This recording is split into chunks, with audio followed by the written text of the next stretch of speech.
Okay. Hello, everyone, and welcome. My name is Shania. My pronouns are she, her. I am in my third year doing a major in international development studies and a minor in human geography and political sciences. Hi everyone, my name is Shazma. My pronouns are she, her. I'm in my third year doing a specialist in international development studies and a minor in economics. We are here on behalf of the International Development Studies Students Association, and we would like to thank UTSC's Health and Wellness Center for organizing this mental wellness virtual fair and for having us today. For our session, we are hosting a gratitude break, which we hope to create a space for reflection and for grounding, and also to slow down together in the middle of our busy days. So before we get started, we wanted to share a quote that we feel encompasses a goal that we wish to accomplish with the session. So this quote is, "Today, I want you to think about all that you are instead of all that you are not." And this reflects beautifully how one can turn negative and destructive thoughts into more informative and positive ones. And gratitude helps us to do this by allowing us to view and approach things differently. So here are a few definitions of gratitude, and as we can see, some words stand out, and these are the words such as appreciation, to return kindness, thankful, tangible or intangible, from within, and affirmation. All of these words encompass the main idea of what it means to be grateful. The benefits of gratitude are plenty, and they really focus on improving your general well-being. So here we see that gratitude improves not only your mental, but also your physical health. It increases positive traits such as self-esteem and empathy, and it enables you to sleep better and make more meaningful connections with those around you. And here we just wanted to highlight a few key benefits that come most naturally and effortlessly when one practices gratitude. Almost immediately, gratitude releases our feel-good neurotransmitters such as dopamine and serotonin, which leads to increased energy, happiness, and contentment.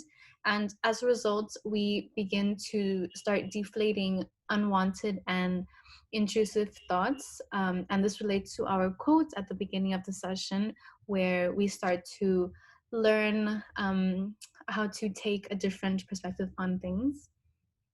And this promotes healthier relationships as well. So, all kinds of relationships, and especially your relationship with yourself. Okay, so we have prepared an activity slot for today, and it consists of 4 short and simple tasks. We highly encourage you to write down your answers, whether this is on a piece of paper, as Shazma is taking out right now, or on your laptop or on your phone. We do recommend it be a piece of paper, though, as the process and act of writing something out, writing your thoughts and your feelings out, helps to form the strong bonds and connections in your mind. Okay. Once we get through the activities, Shazma and myself, if we feel comfortable, we will share our answers and yes, let's get to it. So to start off, we're going to take a quick minute to write down 3 things that made us smile this week. So we'll give you guys a minute to do that.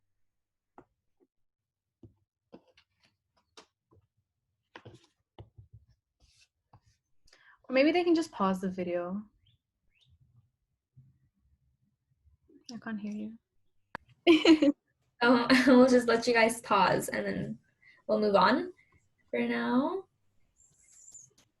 So the next activity, we're going to actively transform our perspective on something that might be bothering us. So we ask that you please think of one challenge you're currently facing, and right beneath it, if you could write one thing that you are learning as you begin to overcome this challenge.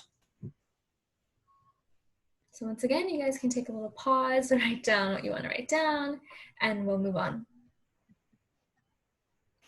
So this has to do with the activity, the second activity where you have to write down a challenge and also what you're learning from that.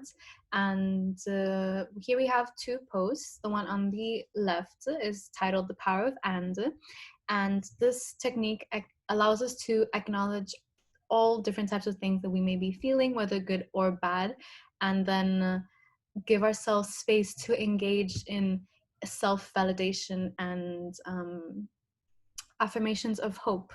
So, for example, assuring yourself that yes, you are anxious, but you are also okay. And these are ways that we allow ourselves to feel what we need to feel instead of suppressing that. But also making sure that we are not blocking ourselves by limiting us to just a negative feeling.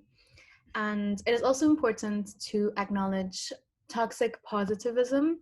And this is basically when we make things overly positive to the point where it is dismissive and it is destructive. So here on the right picture, we can see a few examples of this. This post was made specifically with quarantine in mind. And so, for example, and toxic positivity would be saying, oh, you're so negative, it's going to make everything worse, just be happy or look forward to the future. And this is very dismissive because a validation and hope would be saying, you know, it's pretty normal to feel negative right now, but we will get through this together.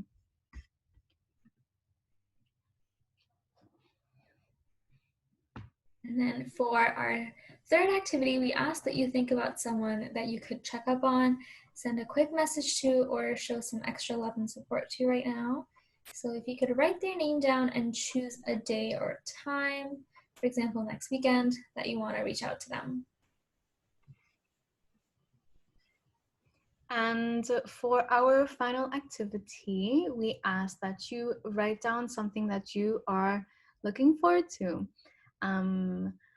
This can be something you're looking forward to today, this week, 3 years from now, truly anything that you want.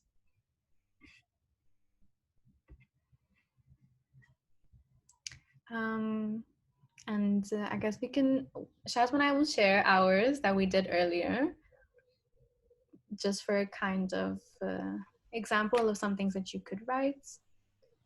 Shazma, I don't know if you want to start. Yeah, sure. I'll start. So the first activity was listing 3 things that made us smile this week. So my 3 were spending time with loved ones, watching Halloween Town because it's spooky season now, and also just eating really good food.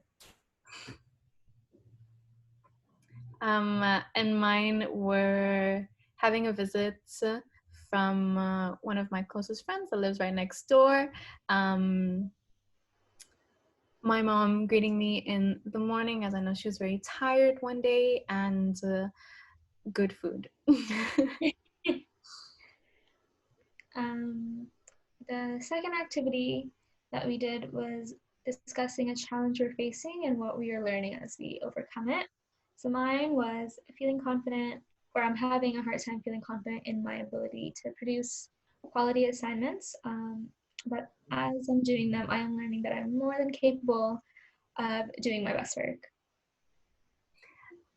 And my challenge was self-discipline and sticking to things that I want to be more disciplined at. And my lesson was that I am learning that it is okay to take a rest and to not be able to accomplish everything that I had set out to do.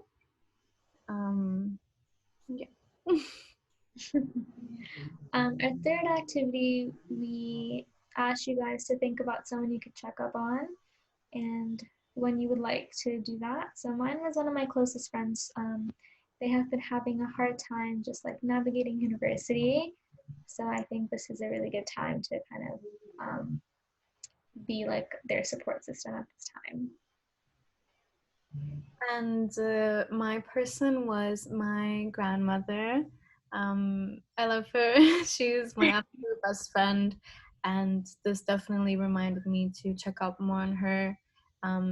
than I do. And so I chose to reach out to them today, and I will do so right after this.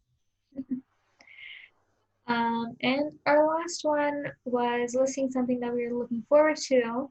So I'm looking forward to reading week to just kind of take a break from school, and I'm excited to go mini golfing soon. I am looking forward to the weekend because I want to watch Grand Hotel on Netflix without worrying about having to attend lectures. So this is my break. I'm looking forward to the weekend break. um, all right. And so here are a few more things that you can take home with you and do them at home to add a little more gratitude to your life. Um, Naturally, we are grateful beings, and we do it effortlessly and without thinking. You know, when we say thank you, um, or we appreciate it, or we do stuff for other people and we act selfless. And so these are stuff to practice gratitude more mindfully and actively. So for example, keep a gratitude journal and add to it daily. What you can add to a journal is, for example, the prompts that we just did. You can also Google a whole lot of writing prompts. You can draw, you can add anything you want. If writing and journaling is not for you, there's also an app called Grateful, and there are a lot of other apps as well. Um, Unfortunately, this one has only 15 free entries, but it could give you a kind of sense of how it is to complete daily prompts. A gratitude collage, shower meditation. This can actually be done with anything that involves water, such as drinking water, washing your hands, and in the shower, water, having clean and accessible water is a privilege. And so this is also a grounding technique. So visualize the water removing unnecessary and intrusive thoughts, and also at the same time it is replenishing you. And a what went well list of things that went well for you that day or in the week or in the month. um, and then also stretching and movement for us to reward our bodies for everything that they are capable of doing. And that is the end of our activity for today.